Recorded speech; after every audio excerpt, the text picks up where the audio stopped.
আসসালামু আলাইকুম শিক্ষার্থীরা, চলো আমরা জেনে নিই সেবা কাকে বলে। অদৃশ্যমান যা কিছু মানুষের অভাব পূরণ করতে পারে তাকে বলা হয় সেবা। যেমন ডাক্তারের ডাক্তারি, উকিলের ওকিলাতি, টিচারের টিচিং ইত্যাদি।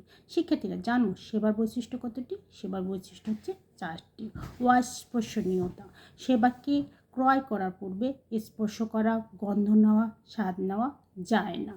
অবিচ্ছিন্নতা, সেবাকে সেবাদানকারীর কাছ থেকে কখনো আলাদা করা যায় না। এরপর হচ্ছে নশ্বরতা, সেবাকে কখনো সংরক্ষণ করা যায় না। সেবা হচ্ছে পচনশীল। যেমন আমি ডাক্তারের কাছে গেলাম, ডাক্তার প্রেসক্রিপশন করলো, সেই অনুযায়ী ওষুধ কিনে খেলাম, আমি সুস্থ হয়ে গেলাম। কিন্তু সেই প্রেসক্রিপশন আমি সংরক্ষণ করে আমার অন্য রোগের জন্য ওষুধ কিনে খেলে কিন্তু ভালো হব না। এরপর হচ্ছে বৈসাদৃশ্যতা, সেবা স্থান কাল পাত্রভেদে আলাদা আলাদা হয়ে থাকে।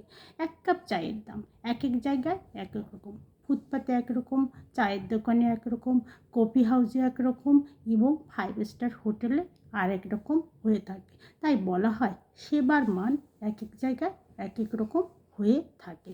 তো শিক্ষার্থীরা আজ এ পর্যন্ত, ততক্ষণ পর্যন্ত তোমরা ভালো থেকো। আল্লাহ হাফেজ।